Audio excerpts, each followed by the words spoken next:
Assalamualaikum warahmatullahi wabarakatuh. Halo Tribuners, kembali lagi bersama aku, Helmi Deyani Siregar.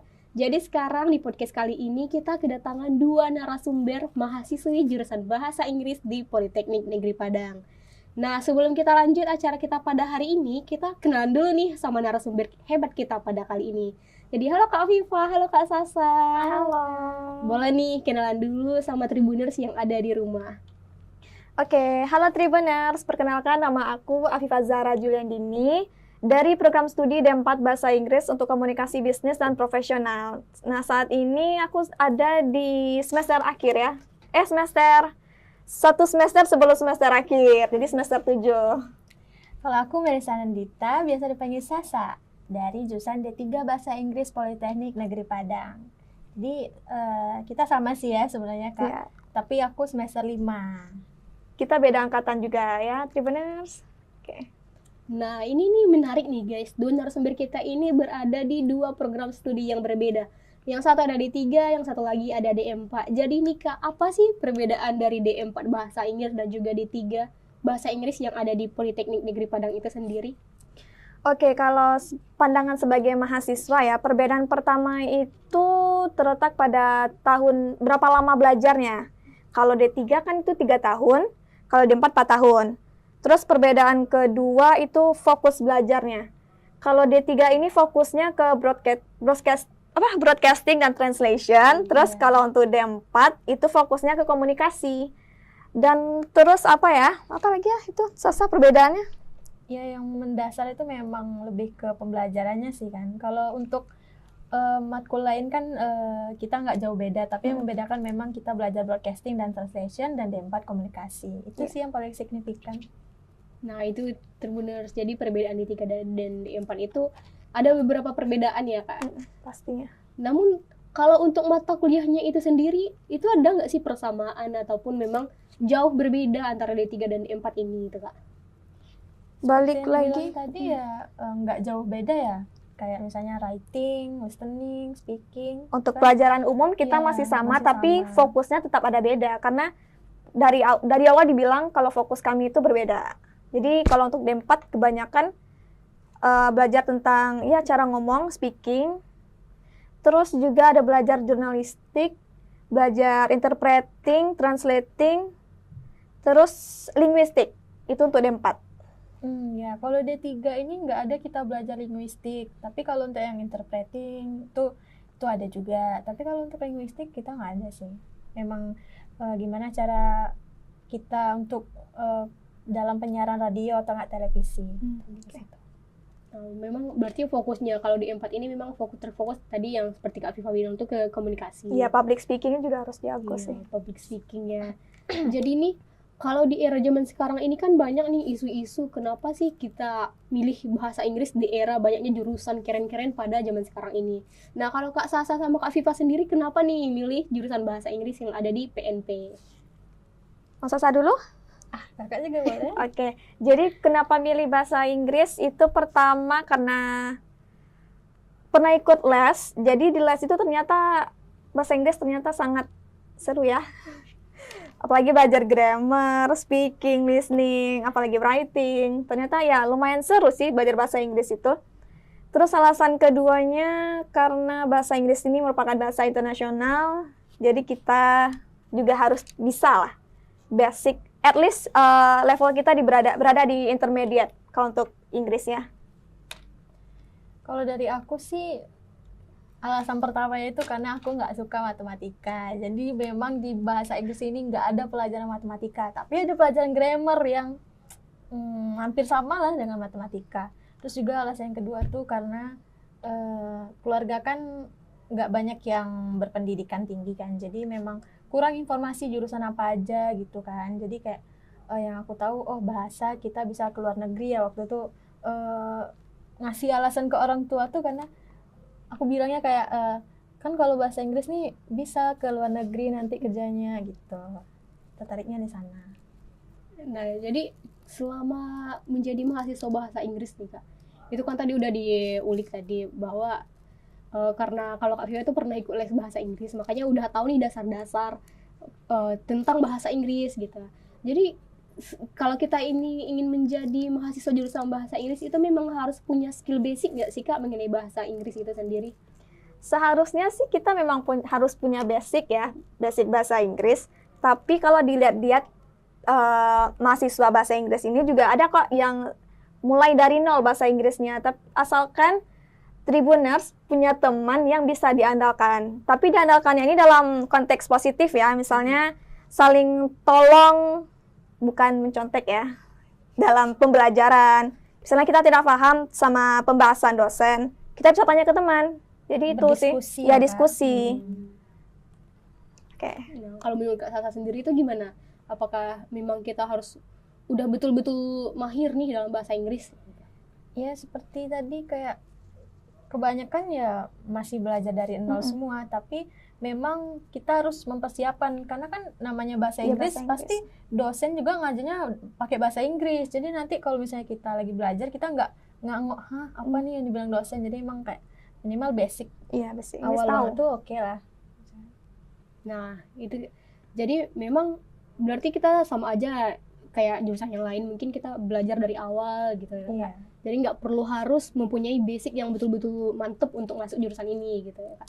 Istilah tetap harus disiapkan.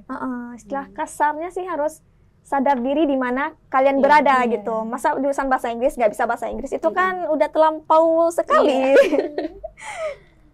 Nah itu guys. Jadi kalau itu kan lumayan unik tuh mengenai jurusan bahasa Inggris. Tapi ada beberapa orang masuk bahasa Inggris tapi nggak bisa nih bahasa Inggris gitu kan Kak. Kali selama masuk kuliah dan juga selama menjadi mahasiswi di Politeknik Negeri Padang itu sendiri, kegiatan apa aja sih yang pernah Kak Sasa sama Kak Viva ini lakuin, atau prestasi apa aja sih yang udah diraih selama menjadi mahasiswi? Kalau aku sih yang paling menurut aku yang paling wah banget dari diri aku, pencapaian yang ini oke lah ya, lumayan bisa ngebanggain orang tua yang jauh di sana kan. Aku jadi top 5 Udauni Duta Kampus. Jadi walaupun aku pertama kali ikut dunia pageant, tapi kayak kata orang tuh kebanyakan udah bagus loh masuk sampai ke top 5. Dan aku pun ngerasa kayak public speaking aku nggak begitu bagus, tapi dengan adanya dukungan dari teman-teman juga kan aku bisa gitu sampai ke top 5 gitu. Itu sih Kak. Berarti kalau Duta Uni ini misalnya itu sama aja kalau misalnya di luar Sumatera Barat itu kayak duta kampus dan juga brand ambassador kampus gitu. Iya, ya. Jadi emang wajahnya dari kampus kita gitu. Jadi kalau selama pendaftaran Uni dan juga berkompetensi menjadi duta kampus ini, kesusahan apa aja sih Kak, atau keseruan apa sih yang didapatin selama perjalanan itu gitu? Awalnya nggak percaya diri sih, karena kayak karena kita jadi brand ambassador kan pasti yang dinilai fisik ya. Tapi teman-teman aku kayak ya nggak apa-apa, coba aja, kenapa enggak kan gitu. Jadi aku coba aja terus, dan juga sewaktu itu aku dibantu sama abang-abang yang aku dekat selama waktu itu. Jadi abang tuh menolong banget gitu. Dia selalu ngasih support system lah, sebagai support system. Sebenarnya agak awalnya itu kayak kayak ragu gitu mau ngikut kan, karena tadi kayak public speaking nggak oke. Terus agak insecure juga, tapi karena dukungan mereka jadi ya udah deh, kayaknya aku harus ikut aja deh gitu kan, untuk bawa nama gitu kan. Jadi kan kita di rantauan kan. Teman juga berperan penting selama masa kuliah kita. Penting banget sih, penting. Berarti selama kompetensi Uni ini banyak nih pengalaman-pengalaman yang hebat dan juga unik yang dialami Kak Sasa ya. Banyak banget sih, apalagi kan kita ketemu banyak orang ya. Jadi kayak ketemu juga sama orang yang hebat-hebat banget. Jadi semakin kita mengenal orang hebat, kita juga semakin termotivasi. Terbawa juga kan? Termotivasi untuk aku harus lebih lebih sering untuk belajar lagi gitu tentang public speaking gitu kan, biar terlatih gitu. Berarti memang lingkungan itu berpengaruh tuh teman-teman. Berpengaruh banget. Lingkungan yang positif membawa kita ke arah yang positif dan begitu juga sebaliknya. Nah, kalau dari Kak Viva ini gimana sih, apa aja sih kegiatan yang dilaksanain ataupun yang udah dimenangkan selama menjadi mahasiswi? Kalau organisasi dulu ya mungkin? Iya, boleh. Kalau organisasi pernah coba di HMJBI, itu Himpunan Mahasiswa Jurusan Bahasa Inggris. Alhamdulillah pas awal pendaftaran jadi itu sih diamanahkan jabatannya jadi apa ya? Staf ahli di bidang minat dan bakat. Tapi itu cuma 1 semester ngambilnya. Semester selanjutnya itu berhenti dan fokusnya emang ke mau belajar aja dulu di kampus. Alhamdulillahnya tahun berapa ya? 2022 kalau nggak salah. Apa 2003 antara itu ya. Jadi mahasiswa berprestasi jurusan bahasa Inggris. Masya Allah. Alhamdulillah. Selain itu juga pernah ikut lomba NPIO. Itu sampai finalis doang, nggak sampai final sih. 2 tahun itu tahun 2022 sama 2023. Alhamdulillah yang 2022 itu masuk final, tapi ya nggak masuk itu ya sih, hitungan. Itu ya BTW itu NPO tuh National Polytechnic English Olympic yang diadakan se-Indonesia. Jadi semua politeknik itu berlomba di beberapa cabang kompetisi gitu. Nah, berarti Kak Viva ini memang fokus banget ke akademik gitu ya, Kak? Bisa dibilang seperti itu. Iya. Berarti kalau jadi mahasiswa berprestasi ini IPK-nya ini harus tinggi nih, guys. Nah, jadi kita harus tanya nih, gimana sih Kak Viva cara dapatin IPK yang tinggi khususnya nih bagi jurusan bahasa Inggris yang ada di PNP? Apakah susah nggak sih kayak yang orang-orang itu bilang? Sebenarnya ada dapat privilege sih sebagai mahasiswa bahasa Inggris. Karena yang pertama kan yang di awal bilang pernah ikut bimbel bahasa Inggris. Jadi basicnya udah ada. Dan saat kita belajar di kelas itu jadi ngikutin alur aja gitu. Bakal paham sedikit demi sedikit paham gitu sama mata pelajarannya. Terus yang kedua kalau bisa apa ya? Kita aktif sih Ya aktif di kelas. Kalau misalnya kayak dosen kan sering nanya nih, jadi kita kayak harus sering-sering angkat tangan Iya. biar kita kayak dikenal sama dosen juga, Iya, betul. kan aktif gitu. Nah, berarti nggak sih susah banget yang kayak orang-orang Nggak tuh bilang susah di luar banget gitu ya. dong. Tergantung dari diri sendiri aja Iya. sih. Asalkan ada niat kalau kita Iya. mau nilainya tinggi itu Mm-mm. pasti bakal mudah aja jalannya. Ya kalau males-malesan ya gimana Iya, caranya mau iya. dapat tinggi? Iya, mimpi itu mimpi. Ya mimpi doang. Nah, jadi sebagai mahasiswa berprestasi ini, baik itu kalau Kak Sasa itu lebih ke aktivis ya tadinya gambarnya. Terus kalau Kak Viva ini memang fokus ke akademik gitu.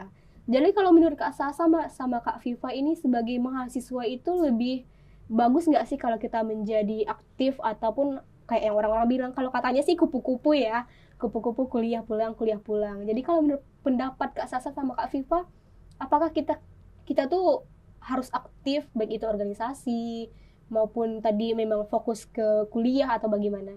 Atau kita boleh nggak sih sebagai mahasiswa itu yang anteng-anteng aja, diam-diam aja gitu? Yang penting kalau mau nilai naik ya bertanya di kelas. Kalau nggak paham materi selama pembelajaran, YouTube ada, Iya. internet Google ada, jadi semuanya pasti bakal mudah jalannya. Terus kalau untuk kupu-kupu, sebenarnya nggak apa-apa sih kupu-kupu, asalkan ya materi akademik kita jalan. Iya. Akademik kita gimana ya? Kuliahnya memang tetap apa ya, jadi sebagai apa, kita kuliahnya nggak cuman kuliah pulang tangan kosong Iya, doang gitu. betul. Jadi Otak ilmunya kosong ya tetap- maksudnya? Iya, otak kosong. Jadi harus kayak kalaupun emang kupu-kupu, kuliah kita emang oke gitu, Iya. IPK kita bagus, kita bisa jadi lulusan terbaik gitu, walaupun kita nggak menjadi seorang aktivis gitu. Betul. Tapi menurut aku ya, kalau misalnya kita nggak sama sekali mengikuti kegiatan, walaupun itu cuman sekedar kayak ikut kepanitiaan doang, bakal terasa nanti relasi kita kurang. Terus kita juga kalau udah masuk ke dunia kerja kayak sedikit kaget, Iya. karena kita belum terbiasa tadi untuk bekerja sama, Betul. saling apa kayak memahami sifat-sifat yang orang yang ada di organisasi itu. Yang beragam ya sifat Iya. orang itu. Jadi dari organisasi kita apa ya, kayak udah terlatih lah dari situ kan Kak. Kayak kalau misalnya kita cuman kupu-kupu kan kuliah pulang ketemunya kos doang, jadi kayak Iya. kita lebih Kurang sering interaksi. iya interaksinya ke kos doang, ke dinding doang kan. Jadi Iya. kayak ya memang lebih sebenarnya Iya, nggak apa-apa juga, Ya, nggak apa-apa. tapi pilihan masing-masing aja. Nah, itu nih. Seperti yang Kak Sasa bilang tadi itu kupu-kupu kuliah pulang bertemu dengan dinding. Jadi mungkin poinnya tuh kita sebagai mahasiswa apa namanya ya? privilege kita sebagai mahasiswa kita pergunakan dengan baik lah Iya. gitu ya.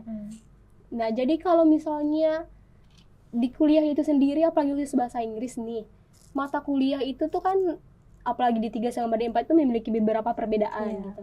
Jadi perbedaan yang paling signifikan ataupun persamaan yang paling disukain lah sama jurusan bahasa Inggris itu sendiri apa sih Kak? Baik di D3 ataupun di D4 itu sendiri. Persamaan dalam segi apa ini? Persamaan baik itu mata kuliah ataupun praktek yang mungkin ada kesamaan sedikit nih antara D3 sama D4 gitu.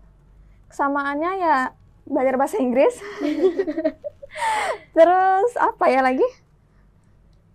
Apakah Sama sih ya. project dari D3 ini kan beda nih sama project yang D4 gitu Oh kan. iya ya. Kalau kami D4 itu proyeknya bikin apa ya? Video dokumenter.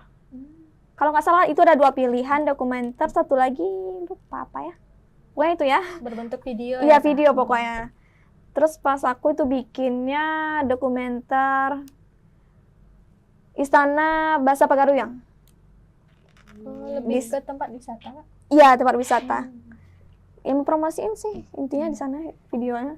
Nggak Jadi- beda jauh sih kalau sama D3. Kalau D3 kan proyeknya bisa ke UMKM atau nggak tempat wisata juga.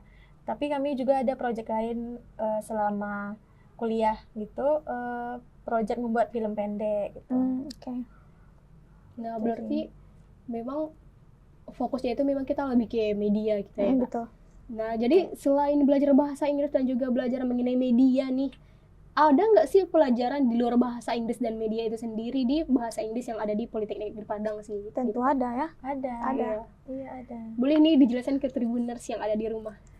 Untuk pelajaran umum itu kami ada Bahasa Indonesia, mm, Pancasila, ada juga Agama. agama. Agama. Sama kami juga belajar bahasa lain Iya, selain bahasa bahasa asing ya. Inggris. Kalau D4 bahasa apa nih Kak? Kalau D4 kebetulan pas tahun kakak itu jurusan bahasa Mandarin.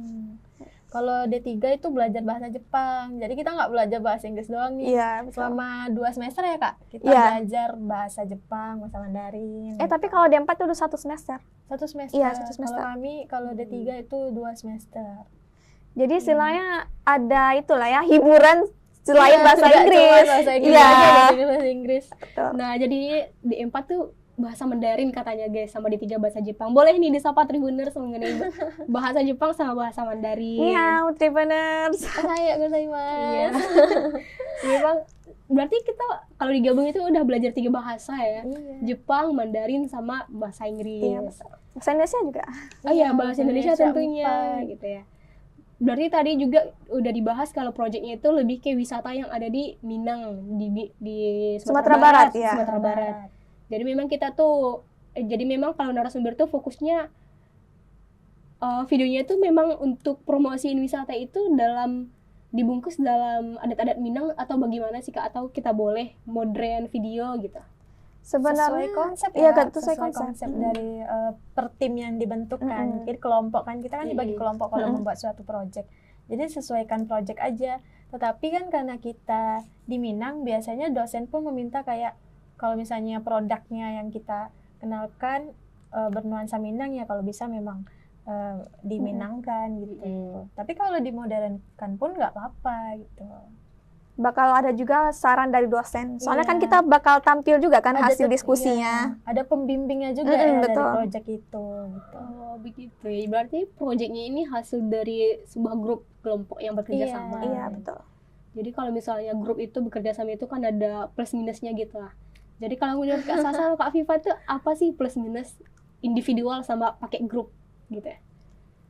Kalau Individual misalnya per tim ya kita sebenarnya kalau timnya bagus, kalau semuanya bekerja sama dengan baik ya kita terbantu. Tapi kalau misalnya ada satu orang yang kerjanya cuman kayak ngomong doang tapi nggak ada gerakan, itu kitanya yang merasa terbebani. Betul. Kalau sendiri ya memang sesuai apa yang kita mau gitu.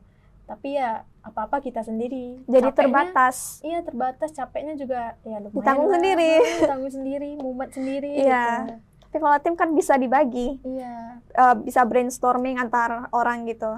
bisa diskusi juga mengenai konsepnya gimana Iya. kan gitu. Jadi memang kalau project video itu memang lebih baik per tim gitu Iya ya. betul. Tim. Kenapa? Kalau ada nanti itu penulisannya, Iya. storyboard atau segala macam, terus yang jadi talent, kameramen, Iya. editor bakal banyak. Jadi nggak cocok sih. Subtitle-nya, subtitle, voice over-nya lagi. Nggak cocok banyak. sendiri. Berarti kalau memang betul kalau di media itu memang kalau untuk sendiri itu bakal ngerugiin diri sendiri Iya, gitu. betul. Rugi sama capek juga gitu. Jadi misalnya kalau kita sebagai kalau anak bahasa Inggris nih khususnya yang ada di Politeknik Negeri Padang, kalau untuk buat video itu memang difokuskan untuk wisata aja nggak sih Kak? Atau misalnya kita boleh ke UMKM Boleh. ataupun produk-produk lainnya gitu. Iya, jadi emang sesuai dari dosen juga sih ya, maunya kayak kalau kami waktu PBL itu kami ada yang ke UMKM, ada juga yang ke Diskominfo juga ada kemarin. Jadi emang nggak berfokus ke satu doang, nggak ke wisata doang, ke ada UMKM-nya juga gitu. Buat iklan juga dari UMKM gitu. Jadi nggak video profile, video dokumenter, semuanya sih. Jadi berarti kita di khususnya yang di 3 nih ya memiliki beberapa banyak pilihan lah. Iya. Jadi untuk pembuatan video jadi nggak terfokus untuk video wisata Minangkabau Iya. aja gitu. Betul. Tapi ini berbeda ya sama D4, Iya. angkatan kakak. Mm-mm. Karena pas itu cuman ada pilihannya wisata di Sumatera Barat. Wisata. Nggak ada UMKM atau segala macam. Jadi kita memang beli opsi wisata aja. Ya, Buat wisata video. yang ada di Sumatera Barat. Jadi wisatanya ini wisata yang terkenal atau bagaimana itu Kak? Bebas. Kalau jadi tim ya, pasti media yang terkenal. Karena bakal mudah itu ya. Aksesnya mudah. Iya, aksesnya mudah. Terus Informasi yang kita dapetin juga banyak dari mana reaksi aja. audiens juga bakal lebih tinggi kan kalau yang terkenal. Gitu. Berarti kalau misalnya kita memilih yang lebih lumayan redup lah, belum dikenali sama masyarakat itu memiliki minusnya juga gitu Iya, ya. betul. Tapi kalau plusnya itu ada nggak sih Kak, plus wisata yang lumayan redup ini gitu? Belum terkenal lah gitu ya. Karena belum terkenal, kita angkatkan jadi terkenal. Iya, insya bisa. Allah kan. Tapi ya untuk aksesnya kita belum tahu gimana, informasinya juga kita sedikit. Jadi konsepnya juga kita Pasti kayak bingung juga ya kan. bingung karena kita kurang dapat informasinya gimana. Jadi mengemas videonya biar bisa naik itu kan agak susah juga gitu. betul. Ya, minusnya di situ. Berarti memang bahasa Inggris yang ada di PNP ini memang keren ya Kak? Bukan sekedar bahasa Inggris, Iya. tapi ada Banyak matkul-matkul lain. ya kan. betul.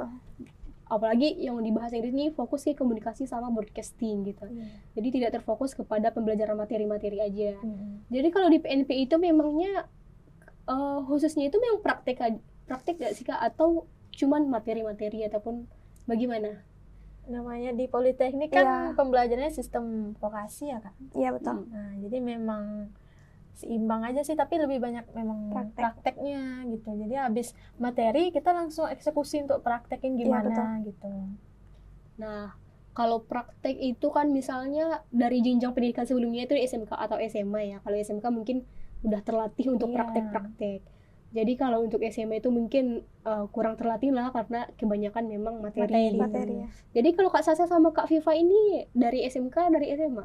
Kalau aku dari SMK sih. SMA. Ya, ada dua nih guys yang berbeda juga. Dari tadi berbeda terus kan narasumber kita Iya, ini. betul. Nah, apalagi nih Kak Viva nih dari SMA ke Politeknik yang vokasi. Apa sih culture shock yang lumayan berat lah dirasain dari SMA ke vokasi ini Kak? Sebenarnya kalau lebih berat itu lebih ke transportasi, bukan ke prakteknya. Soalnya prakteknya alhamdulillah mudah aja sih. Iya. Asalkan kita Mau ya gitu mau belajar. Nah, Ya lebih ke itu transportasi karena dari rumah ke Politeknik lumayan jauh, setengah jam. Pakai motor, lewat bypass, iya. dapat kilo, Iya, dapat kilo double banget. Jadi kalau Kak Sasa kesusahannya itu atau culture shocknya itu apa sih? Apa Kak Sasa dari rumah juga? Kalau aku ngekos sih di sini. Kak Sasa asli mana? Kalau aku asli Wongki Tegala. Tahu nggak Wongki Tegala itu? Asli orang apa? Ada ya nih jauh nih teman-teman Tribuners. Jadi mungkin kita galau yang suka pempek mungkin bisa berkabar sama Kak Sasa. Iya, Ini Aku kita orang galau. Palembang. Nah, wong kita galau orang Palembang kuliah di ranah Minang. Gimana sih ceritanya kok bisa di sini? Apa ada nggak sih Kak Sasa ini culture shock tiba-tiba sampai di Minang, bahasa Minang, bahasa Allah loh yo gitu. Apa ada nggak sih Kak? Ya, dari segi bahasa sih, kan memang bahasa Palembang sama bahasa Minang kan ya lumayan berbeda ya. Tapi yang bikin shocknya itu nggak shock banget, cuman kayak agak susah membiasakannya kan. Kalau di Minang kan kata kau itu kasar ya kan Kak? Iya, lumayan kasar. Jadi kalau misalnya di Palembang itu udah biasa banget kau, tapi kalau di sini kan kasar dan juga ada kata empat itu ya Kak. Ya kata nanampe. Kata nanampe. Jadi memang harus menyesuaikan bahasa itu dari segi bahasa itu. Nah, Itu aja berarti sih. itu udah beberapa culture shock ya. Iya. Jadi kalau seperti yang orang bilang di mana lagi dijunjung, di situ tanah dipijak gitu Di ya. situ lagi di apa? Ya. Istilah orang Minang. Intinya Yang sering Cuma lagi didengar. dijunjung di situ. itulah. Apa di situ tanah dipijak, di situ lagi dijunjung ya? Ya kayaknya kedua. Kayaknya kalian tahu kan teman-teman. Di situ tanah dipijak. Di situ lagi dijunjung. Ya begitulah. Begitulah. Kita harus Bener-bener yang tahu menyesuaikan. bilang di kolom komentar ya apa yang bagusnya gitu. Di mana lagi dijunjung di situ? Di mana tanah dipijak, di situ lagi dijunjung. Ya. Nah, itu yang betul ya. Maaf ya agak korslet dikit. Nah, Intinya jadi- kita harus menyesuaikan. Iya. Di mana kita berada. Nah, ini kan lumayan menarik juga nih guys dari Wong Kita Galo yang tadi kata Kak Sasa itu kalau di Palembang kau itu udah lumayan gitu. Sedangkan di Minang itu kasar, Kasar. gitu. Jadi Kak Sasa ini pernah nggak sih kelepasan ke teman ngomong Sering kasar kayak banget. gitu? Sampai teman-teman tuh kayak nggak suka sama Sasa kan, karena kan mungkin awalnya nggak tahu kalau dari Palembang, tapi setelah mereka tahu kan kayak oh ya udah, mereka juga kayak membiasakan, tapi Fine-fine memang, aja ya. iya, tapi memang masih kebanyakan yang sakit hati kalau udah kelepasan gitu kan, karena ya orang Minang ini emang lembut-lembut banget ya guys. Jadi ya kalau dikasarin dikit langsung Terkena hati gitu. mungil ya. Iya, hati kecil mungilnya itu. Nah, kalau Kak Viva ini yang asli Minang nih, yang asli Minang, ada nggak sih teman-teman yang sejenis kayak Kak Sasa ini kayak dari luar Sumatera Barat gitu, yang kosakatanya tuh lumayan tidak bisa diterima lah sama orang Minang gitu. Kayaknya kalau di kelas semuanya originally from Minang deh. Asli Sumatera Barat semua. Jadi ya nggak ada sih. Kalau Kak Viva setelah kawin, Ya, gimana rasanya? nangis dong. Memang gitu ya guys. Tapi ada yang bikin shock lagi di sini. Apa tuh Kak? Nggak ada Indomaret dan Oh Alfamart. Oh, iya, iya. betul. Tapi gantinya Budiman oke juga sih, nggak beda Budiman, jauh. Citra, Acia Citra juga Soren. banyak kok. Nah, jadi menurut Kak Sasa, Indomaret itu lebih bagus dari Budiman atau bagaimana? Ya, memiliki plus minus lah semuanya ya guys. Tapi Budiman di sini juga besar-besar guys. Jadi kalian jangan salah tangkap kenapa di Minang nih nggak ada Nggak ada Indomaret, Indomaret. Alfamart. Jangan kalian jangan Anggap remeh pikir ya. anggap remeh Iya. ataupun hutan bah kayak itu udah guys. Banyak kok swalayan yang lain. Gitu. Soalnya lebih besar-besar juga ada, yang lebih bagus-bagus juga ada. Cuman mungkin namanya aja Iya. Yang berbeda. Iya. Tapi tetap ada kok mall-mall. Tapi mungkin ada backstory dari kenapa nggak boleh Alfamart Indomaret itu diadakan di ranah Minang. Mungkin Kak Viva ada nggak sih tahu mengenai itu? Ini sebenarnya pernah dengar ya, tapi nggak Iya. tahu ini benar apa salah. Jadi kalau nggak salah di berita itu dibilang biar UMKM masyarakat lokal ini naik. Jadi karena Alfamart sama Indo nih bukan orang Lokal. asli lokal ya, Iya. jadi nggak dibolehkan gitu. Karena kan Budiman, Citra itu asli Minang gitu, Iya. punya orang Minang istilahnya. Betul. Gitu ya. Tapi memang ranah Minang ini agak berbeda sedikit dengan budaya-budaya yang ada Iya, di betul. Indonesia gitu. Jadi ada beberapa perbedaan. Apalagi perbedaan apa orang Pariaman gitu ya Kak. Kalau misalnya ada pernikahan itu Oh, iya. cowoknya yang kita Iya. lamar gitu. Itu kan memiliki perbedaan tuh sama beberapa adat di Indonesia gitu. Jadi kalau Kak Viva ini suku apa nih Kak? Suku Sikumbang ya, Tribuners. Si Tribuners. Kumbang. Ya. Kalau si Kumbang tuh ada nggak sih Kak asli dari misalnya asli dari Solo gitu? Dari mana itu si Kumbang itu? Nggak juga sih kalau dibilang asli dari mana, soalnya tiap tanya ke orang pasti daerah beda-beda. Iya. Jadi nggak bisa dipatokin sih Sikumbang dari sini, nggak bisa. Soalnya kayak tersebar gitu di Sumatera Barat. Nah berarti banyak juga suku-suku di Sumatera Barat ini ya Kak. Mm-mm. Berarti si Kumbang ini memang sejauh ini belum ada informasi yang pasti gitu ya. Misalnya dari Solo. Semuanya udah. Tapi ini Sebelas cuman ini. my opinion aja ya. Iya. Nggak tahu sih betul apa salahnya. Iya. Berarti itu adalah beberapa culture shock tadi yang dialami Kak Sasa sama Kak Viva selama kuliah. Tapi ada nih yang lumayan menarik culture shock itu mengenai lingkungan kuliah, baik itu pertemanan, dosen, ataupun lingkungan gitu. Jadi ada nggak sih yang lumayan greget ataupun lumayan bikin happy ataupun sedih selama kuliah di lingkungan ini gitu? Kak Viva sama Kak Sasa ada nggak sih? Yang bikin sedih pasti ada dong. Pasti Iya. ada. Pelajarannya yang bikin sedih. Karena ini pelajaran, boleh disebutin nggak sih? Boleh dong. Pelajaran interpreting. Aduh. Jadi, pasti kenal semua kan ya. Betul. Ha. Interpreting ini bisa dibilang lumayan menguras tenaga lah. Yap. Karena kita harus istilahnya menguasai bahasa Inggris dan juga bahasa Indonesia. Kita harus bisa, ini artinya apa sih? Per kalimat, bukan per kata. Jadi kita harus tahu arti per kalimat itu. Dan juga dalam bedanya interpreting dengan translation itu terletak, kalau translation kita bisa kerjakan melalui tulisan, kita bisa pakai tools seperti Google Translate, DeepL. Tapi kalau interpreting ya, kita nggak bisa karena kerjanya itu real time. Yap. Betul sekali. Jadi Cara langsung, iya. misalnya kayak Kak Viva lagi ngomong dan aku nerjemahin langsung bahasa ya, Inggris interpreting. gitu. Jadi memang untuk waktu berpikir pun, jadi kita diajarkan untuk think fast ya Kak. Iya. Jadi langsung kita terjemahkan saat itu juga. Beda sama translation yang cuman bisa kapanpun kita kerjakan, mikirnya bisa berlama-lama gitu.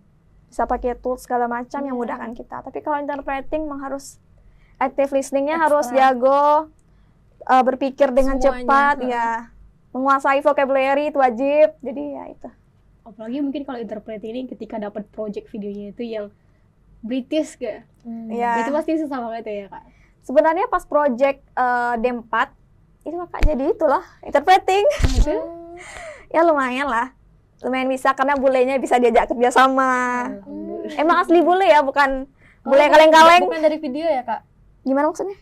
Kalau kami kan projectnya dari video aja, Oh. dari video YouTube untuk menginterpreting kan. Kalau Kakak, Kalau tugas ya kayak gitu. Tapi untuk project yang PBL, oh iya. kami langsung ngomong sama bule. Oh.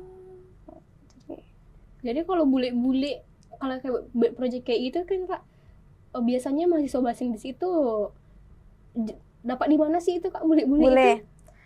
Karena sebenarnya kami PBL di Istana Bahasa Pagaruyang kan, di Tanah Datar. Tapi kami memang dapat bule, tapi bule ini nggak bisa diajak kerja sama. Dia mau ngomong, tapi dia nggak mau direkam. Jadi cuman voice note doang. Terus kami ya lumayan susah juga sih. Bertemu dengan bule ya? Iya. Terus akhirnya kan kami ketemunya itu di Pantai Padang. Bule yang lagi santai-santai kami ganggu. Oh, berarti langsung ketemu gitu aja ya? Lumayan susah juga nyarinya. Berarti berhari-hari nih Kak nyarinya? Sebenarnya sehari, pertama kami ke Pantai Air Manis, dapat bule, tapi bule Bangladesh, dia nggak mau direkam juga.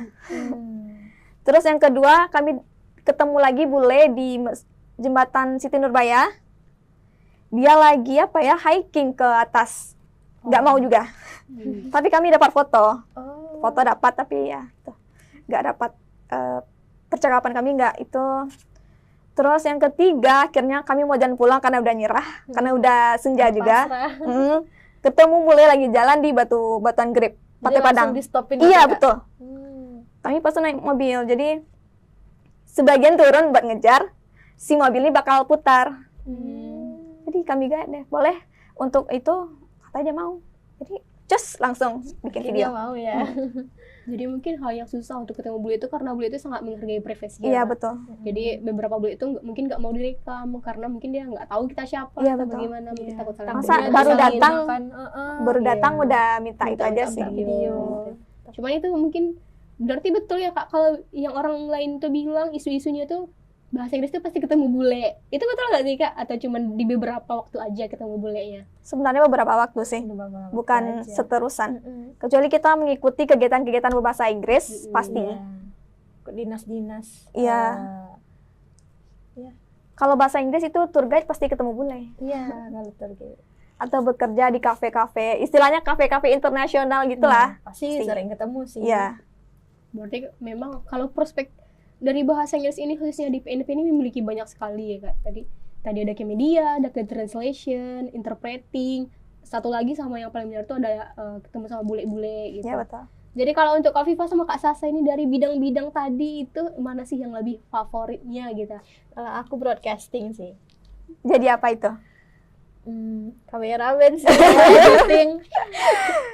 Editing ini sebenarnya seru sih. Selalu, cuman memang menentukan konsepnya itu yang Iya, konsep yang susah banget. Jadi kadang aku ngedit tuh sebenarnya cuma sehari tuh bisa, tapi mikirin konsepnya bisa sampai 1 minggu bahkan lebih, karena konsepnya yang kayak ini menarik nggak ya? Iya.